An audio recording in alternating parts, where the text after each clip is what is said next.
Let me tell you something that everybody around here don't know. We're only killing time with this circus. For over a century, circus freak shows fascinated, shocked, and entertained audiences, showcasing individuals with extraordinary physical traits. From conjoined twins to bearded ladies, these performers were both exploited and celebrated, turning their uniqueness into a career. But behind the curtain, their lives were often far more complex than the spectacle suggested.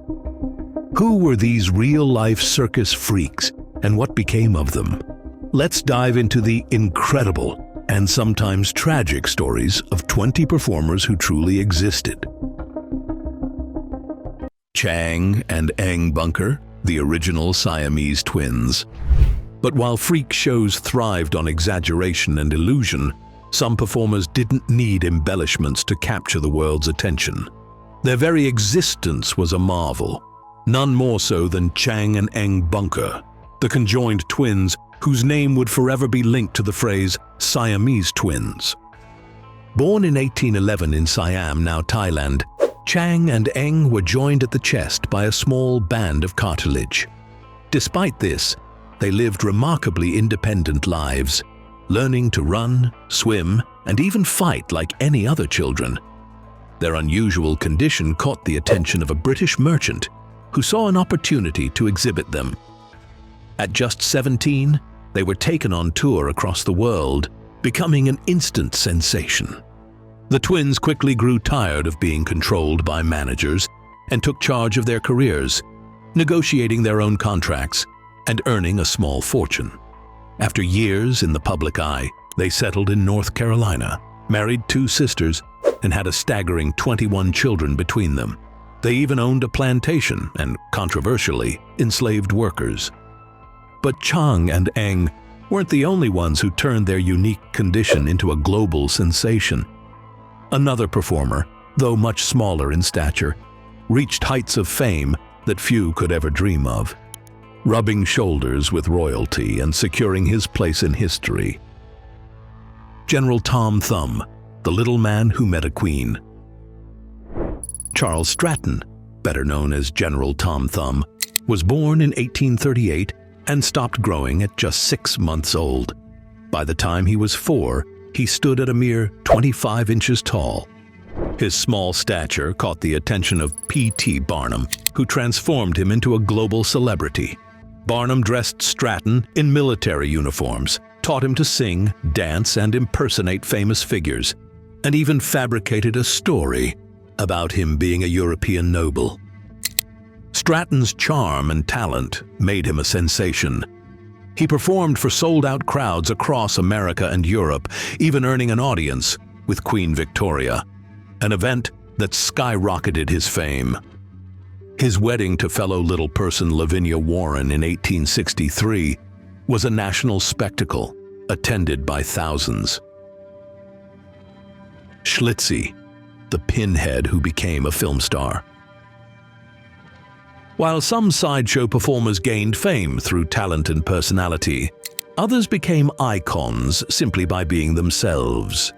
One of the most recognizable faces in circus history was Schlitzie, a man whose childlike innocence and distinct appearance made him both a beloved entertainer and an enduring figure in pop culture. Believed to have been born in 1901, Schlitzie had microcephaly, a condition characterized by an unusually small head and intellectual disabilities.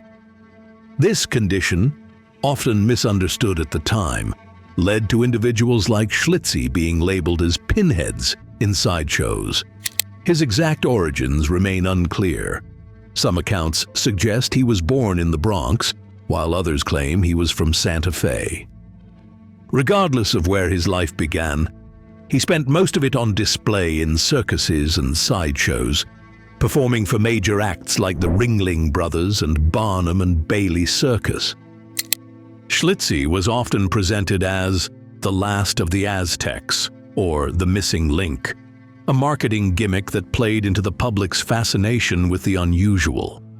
But what truly endeared him to audiences wasn't just his appearance, It was his personality. With a joyful demeanor, playful nature, and a love for simple pleasures, Schlitzie captivated those around him. He had limited speech but was expressive, affectionate, and reportedly loved performing. His biggest claim to fame came in 1932 when he was cast in Todd Browning's controversial cult film Freaks. The movie, which featured real-life sideshow performers, told the story of a group of circus freaks who unite against those who mistreat them. Schlitzie's role wasn't large, but his presence was unforgettable. Though the film was initially banned in many places for its shocking portrayal of human oddities, it later gained recognition as a horror classic, ensuring Schlitzie's place in cinema history. Grady Stiles, the murderous lobster boy. Not all sideshow performers were remembered for their charm or talent. Some left behind much darker legacies. Grady Stiles, better known as the Lobster Boy, wasn't just a circus act. He was a man whose violent tendencies turned his story into something out of a horror film. Born in 1937 with ectrodactyly, a rare condition that causes fingers and toes to fuse into claw-like shapes, Grady was part of a long lineage of performers with the same trait. His father, a circus sideshow act himself, introduced Grady to the world of traveling carnivals at a young age. Unable to walk properly due to his condition, he developed incredible upper body strength, pulling himself around with his arms. But his strength didn't just make him a performer, it made him dangerous. Behind the scenes, Grady was an abusive alcoholic with a violent temper. His family and colleagues feared him, but no one suffered more than his own wife and children. His anger came to a deadly climax in 1978 when, in a drunken rage, he shot and killed his teenage daughter's fiancé the night before their wedding. Despite confessing to the murder, Grady avoided prison, as no facility was equipped to handle his medical needs. Instead, he received 15 years of probation. His release only worsened his violent tendencies, and after years of continued abuse, his long-suffering family finally took action.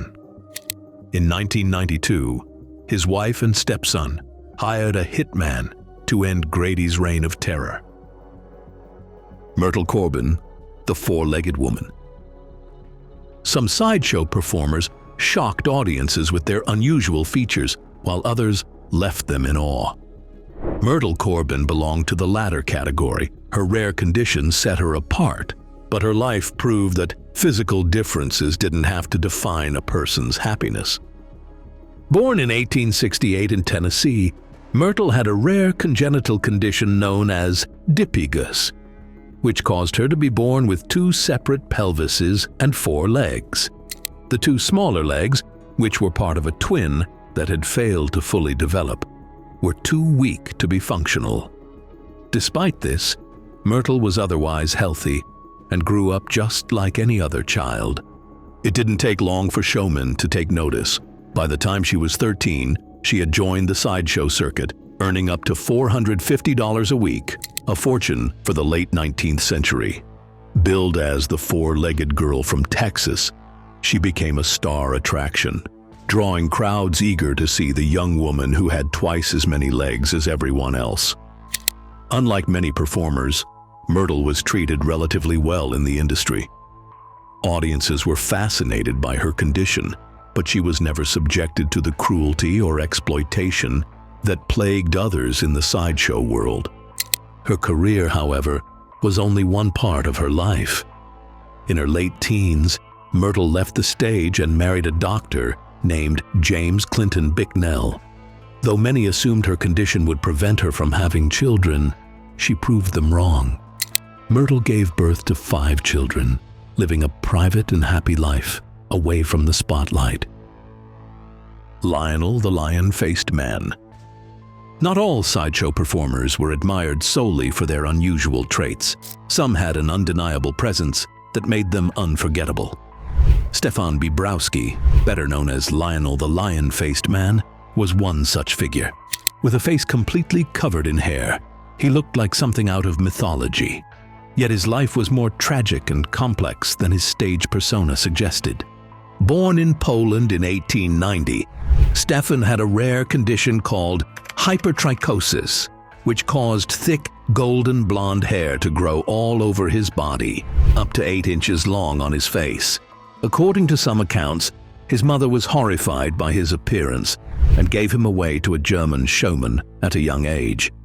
Whether or not this was true, what's certain is that he was put on display as a sideshow act while still a child. Stefan was marketed as Lionel the Lion-Faced Man, a half-human, half-beast spectacle. He toured Europe before being brought to the United States, where he joined major circus acts, including the Barnum and Bailey Circus. His striking appearance drew crowds, but what truly surprised people was his personality. Unlike the wild, animalistic image his promoters encouraged, Stefan was soft-spoken, intelligent, and well-mannered. He spoke multiple languages and was known for his kindness, which made audiences see beyond his appearance. Despite his success, he eventually grew tired of the spotlight. In his later years, he left the circus and reportedly spent his final days in Germany living a quiet life. He passed away in 1932 at the age of 41. The Hilton sisters, conjoined twins who sang their way to fame. Some sideshow performers were forced into the spotlight from birth, never given a choice in how their lives would unfold. Daisy and Violet Hilton were among them, two sisters bound together in more ways than one, whose story was both dazzling and deeply tragic. Born in 1908 in England, the Hilton twins were pygopagus conjoined twins, meaning they were connected at the lower back. Their mother, unable to care for them, sold them to a midwife named Mary Hilton, who quickly saw them as a financial opportunity. From infancy, Daisy and Violet were treated not as children, but as business assets. Hilton trained them in singing, dancing, and playing instruments, ensuring they would be profitable performers. By the time they were 3, the twins were already touring Europe, and by their teenage years, they had become a major attraction in the United States. Unlike many conjoined twins, Daisy and Violet were incredibly coordinated and independent in movement, which allowed them to master musical performances.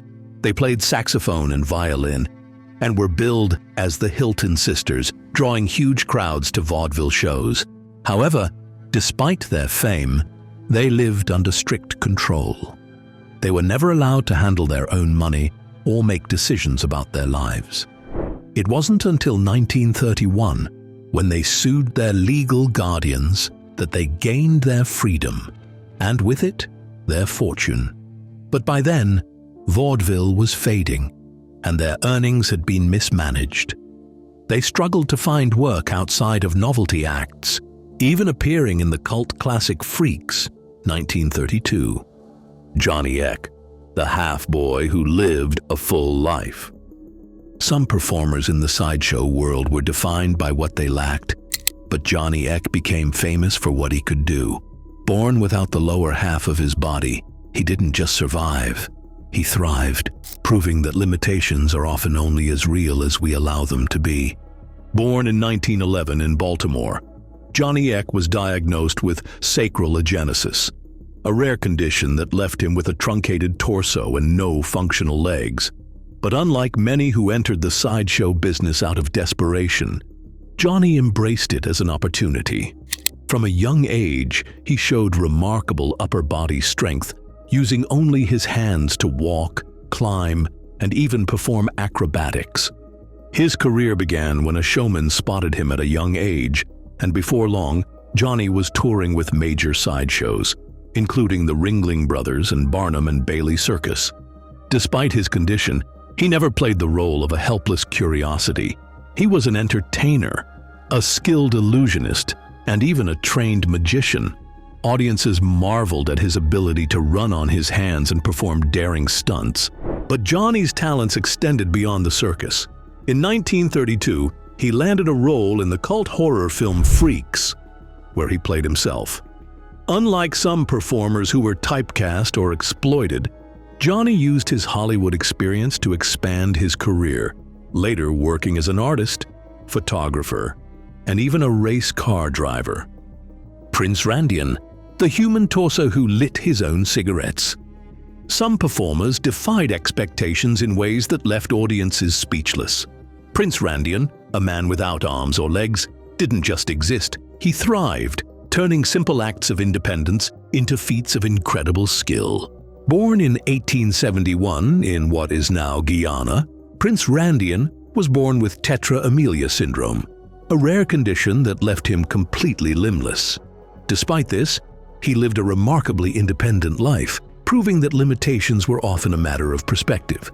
He was brought to the United States by P.T. Barnum in the late 19th century and soon became one of the most unique sideshow performers of his time. Dressed in a one-piece wool outfit that gave him a striking snake-like appearance, Randian amazed crowds by performing everyday tasks that most would assume impossible without limbs. His most famous trick: rolling a cigarette with his lips, then lighting it himself, a small but astonishing act that left audiences in awe. He could also paint, write, and even shave himself using customized tools. Randian performed for over 45 years, making a living solely through his abilities. His fame extended beyond the circus tent when he appeared in Todd Browning's Freaks, 1932, where he famously demonstrated his cigarette trick on screen. Unlike many other performers, he was not portrayed as a victim or villain, just a man with extraordinary capabilities. Julia Pastrana, the bearded woman with a tragic fate. Some sideshow performers found fame, wealth, or even a sense of belonging in their unusual circumstances. But for Julia Pastrana, her story was one of relentless exploitation, both in life and in death. Born in Mexico in 1834, Julia had a rare condition called hypertrichosis terminalis, which caused thick hair to grow all over her body, along with distinctive facial features that led many to describe her as ape-like. Despite this, those who knew her said she was intelligent, well-mannered, and even had a beautiful singing voice. But to the world, she was an oddity, a spectacle to be paraded before paying audiences. She was eventually discovered by a man named Theodore Lent, who became both her manager and later her husband. Under his control, she was displayed across Europe and the United States as the Bear Woman, or the ugliest woman in the world. She was trained to sing and dance, adding to the grotesque fascination people had with her appearance. Julia's tragic fate took an even darker turn when she became pregnant. Due to complications related to her condition, both she and her newborn son died shortly after childbirth in 1860. But even in death, she found no peace. Her husband, ever the showman, had both her and their babies' bodies embalmed and continued to exhibit them to paying crowds. For over a century, Julia's preserved corpse was moved from one collection to another, displayed as if she were still a living sideshow act. Isaac W. Sprague, the living skeleton. While many sideshow performers were born with unusual physical traits, others developed their conditions later in life, turning a personal struggle into a career. Isaac W. Sprague was one such man, an ordinary boy who, due to a mysterious illness, became one of the most extreme cases of human emaciation ever documented. Born in 1841 in Massachusetts, Isaac was a healthy child until his teenage years, when he began rapidly losing weight despite eating normally. Doctors were baffled, and his condition, now believed to have been an undiagnosed form of muscular atrophy, left him dangerously thin. By adulthood, he weighed just 43 pounds, though he stood 5 feet 6 inches tall. Unable to perform hard labor due to his frail state, Isaac struggled to find work until P.T. Barnum offered him a position at his American Museum in New York. Billed as the living skeleton, he became an instant sensation, drawing crowds eager to see a man so thin he looked almost translucent. His fame grew, and he toured with multiple sideshows, always astonishing audiences with his skeletal frame. But life as a human curiosity came at a cost. Despite his earnings, Isaac's health was always in decline, and he suffered from chronic weakness and fatigue. He married and had children, but his condition made it difficult to provide for his family. He continued performing until his health failed him completely. In 1887, he passed away at just 46 years old, having spent most of his adult life as a living exhibit. Ella Harper, the camel girl who walked on all fours. Some sideshow performers embraced the stage for life, while others saw it as a temporary stop on the way to something else. Ella Harper, known as the Camel Girl, was one of the few who walked away, quite literally, when she decided she wanted a different future. Born in 1870 in Tennessee, Ella had a rare orthopedic condition called congenital genu recurvatum, which caused her knees to bend backward. This made walking on two legs difficult, so she naturally adapted to moving on all fours, using her hands for support. It was this unusual gait that earned her the nickname the Camel Girl when she was recruited into the sideshow circuit as a teenager. In 1886, at just 16 years old, Ella became a featured performer with W.H. Harris's Nickel Plate Circus. Posters promoting her act described her as the most wonderful freak of nature, highlighting how she resembled a camel both in posture and movement. Spectators were fascinated by the sight of a young woman walking on all fours, and she quickly became a popular attraction. But unlike many other performers of her time, Ella had different aspirations. After only a short stint in the circus, she made a surprising decision. She wanted to leave show business and pursue an education. She publicly announced her departure in a newspaper advertisement, stating that she planned to go to school and live a normal life. Frank Lentini, the three-legged wonder. Some performers spent their lives hiding their differences, while others turned them into something extraordinary. Frank Lentini belonged to the latter group. Rather than being ashamed of his unusual body, he embraced it and built a career that made him one of the most successful sideshow performers of all time. Born in 1889 in Sicily, Frank had a rare condition caused by a parasitic twin. This left him with a fully formed third leg, a second set of genitals, and an extra foot attached to his knee. His parents initially struggled to accept his condition, but as he grew older, Frank learned to adapt. In fact, he could use his third leg. He could kick a ball with it, which later became part of his act. At the age of 9, Frank immigrated to the United States and joined the sideshow circuit. Billed as the three-legged wonder, he quickly became a sensation. Unlike many other performers, Frank wasn't just a curiosity, he was a skilled entertainer.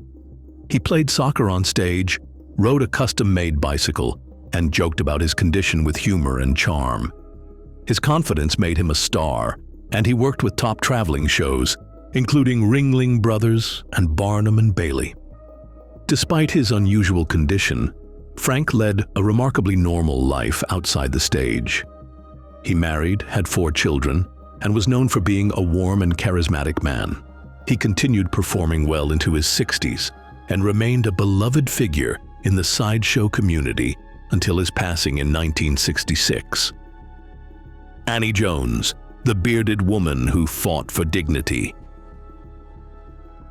For many sideshow performers, their physical differences were a ticket to fame, but also a source of ridicule.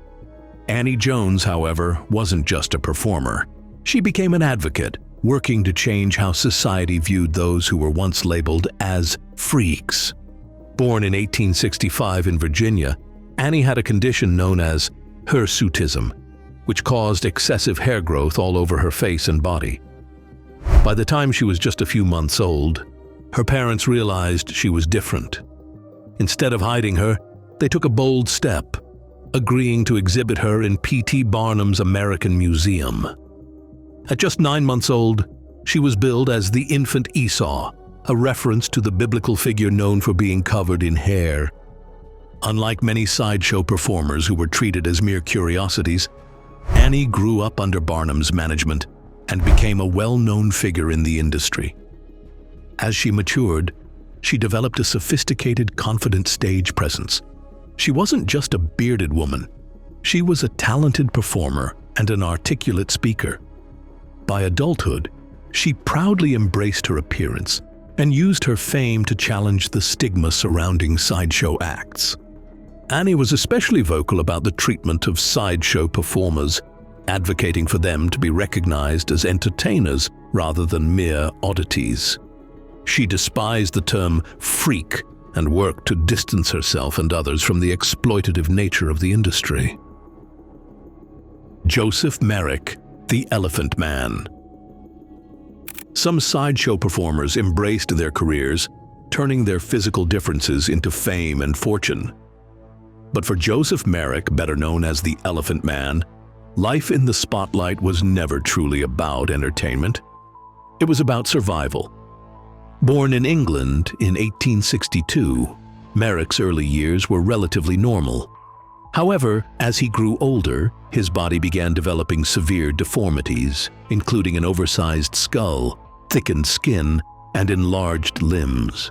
The exact cause of his condition remains debated, though it is now believed to be a combination of Proteus syndrome and neurofibromatosis. Due to his appearance, Merrick was rejected by society, unable to hold a normal job, and eventually ended up in workhouses living in poor conditions. With no other options, he turned to the only industry that would accept him: sideshow exhibitions. He toured with freak shows across Britain, where he was cruelly marketed as half man, half elephant. However, despite the exploitation, these performances allowed him to escape poverty. Merrick's life changed when he was discovered by Dr. Frederick Trevis, a London physician who recognized his condition as a medical curiosity rather than a spectacle. Trevis took him in, providing him with care and stability. Merrick spent the rest of his days at the London hospital, where he finally experienced kindness and dignity. Cuckoo the Bird Girl, a life in the circus. Not all sideshow performers were born into fame. Some were plucked from obscurity and turned into attractions simply because of their unusual appearance. Minnie Woolsey, later known as Cuckoo the Bird Girl, was one such performer whose life in the circus was shaped entirely by how the world saw her. Born in Georgia in the late 19th century, Minnie had a rare condition called Seckle syndrome, a form of dwarfism that resulted in a small head, beak-like nose, large eyes, and a frail body. She was also nearly blind and had an intellectual disability. Little is known about her early life, but at some point she was rescued from a mental institution and introduced to the sideshow world, where she would spend most of her life. Dressed in a feathery, bird-like costume, she was marketed as the Blind Girl from Mars or Cuckoo the Bird Girl, depending on the show. Her act was simple. She danced and flapped her arms like a bird, much to the amusement of paying audiences. Minnie's most famous moment came in 1932 when she was cast in Todd Browning's cult classic film Freaks. In the film, she played a sideshow performer who was part of the community that ultimately took revenge on those who mistreated them. Her image in the film, dressed in an ill-fitting ballet costume, flapping her arms, became one of the most iconic representations of circus sideshows. Millie and Christine McCoy, the two-headed nightingales. Some sideshow performers were born into difficult circumstances, but few had a beginning as tragic as Millie and Christine McCoy. Born into slavery and sold as mere property, the conjoined twins not only survived, but became celebrated performers known for their remarkable musical talents. Born in 1851 in North Carolina, Millie and Christine were pigopagus twins, meaning they were joined at the lower spine. Their parents, both enslaved, had no control over their fate. As infants, they were sold to a showman named J.P. Smith, who exhibited them as a human curiosity. Over time, they changed hands multiple times, even being kidnapped and taken to England before finally being returned to their original owner. Despite this exploitation, Millie and Christine's intelligence and talent shone through.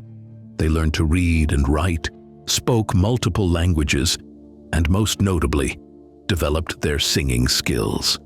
They became known as the Two-Headed Nightingale, captivating audiences with their harmonized duets. Unlike many sideshow acts, they weren't just displayed. They performed, often drawing comparisons to opera singers. Eventually, they gained some control over their careers, earning enough money to buy their freedom. They continued performing for decades, embracing their talents and carving out a dignified place in entertainment history. Jack Earl, the world's tallest man. Some sideshow performers were known for their talents, while others gained fame simply because of their sheer size.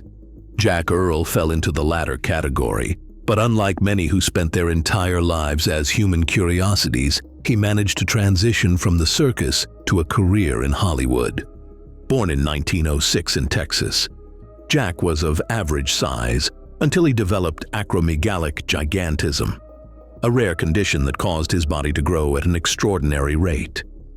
By the time he was in his teens, he towered over his peers, and by adulthood, he had reached a staggering 8 feet 6 inches tall. His unusual height led him to the sideshow world, where he performed with the Ringling Brothers and Barnum and Bailey Circus. Billed as the world's tallest man, he quickly became one of the biggest attractions of his time, both literally and figuratively. But unlike many giants in the circus, Jack was not just a spectacle. He had a keen artistic mind and ambitions beyond the freak show circuit. He eventually left the sideshow life and moved into the film industry, appearing in several Hollywood productions. He also pursued poetry and art, showing that his talents went far beyond his physical stature. Violetta, Aloysia Wagner, the human torso singer. Some performers captivated audiences with their physical differences, but others amazed them with their talents. Violetta, born without arms or legs, didn't just rely on shock value. She won crowds over with her beautiful singing voice.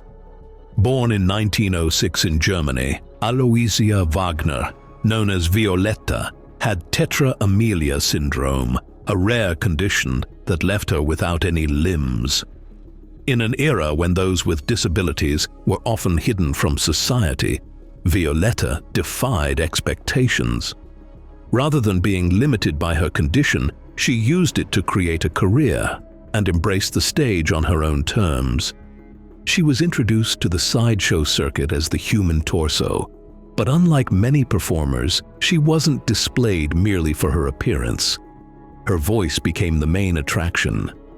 Violetta had a remarkable singing ability, and she used it to transform her act from a spectacle into a true performance. She toured with major circuses, including Ringling Brothers and Barnum and Bailey, and performed in Coney Island's Dreamland sideshows. Despite the challenges she faced, Violetta lived a dignified life and found love along the way. She married, and though her husband remains largely unknown in historical records, it is said that she wore her wedding ring on a chain around her neck. James Morris, the Rubber Man. Some performers shocked audiences with their size or extra limbs, but others amazed crowds with what their bodies could do. James Morris, known as the Rubber Man, fascinated spectators with his ability to stretch, twist, and contort his skin in ways that seemed almost supernatural. Morris had a rare condition now understood as Ehlers-Danlos syndrome, a connective tissue disorder that made his skin unusually stretchy and his joints hyperflexible. Though this condition could cause pain and fragility, Morris turned it into a spectacle. He became a sideshow performer in the late 19th century, astonishing audiences by pulling his skin away from his body, bending his fingers backward, and stretching his neck in ways that defied belief. He performed with major circus acts, including P.T. Barnum's American Museum, and was one of the earliest known elastic skin performers. Unlike many other sideshow acts, which relied on shock and grotesque appeal, Morris's performance was more about skill and control. He made his condition seem almost like a superpower rather than a deformity.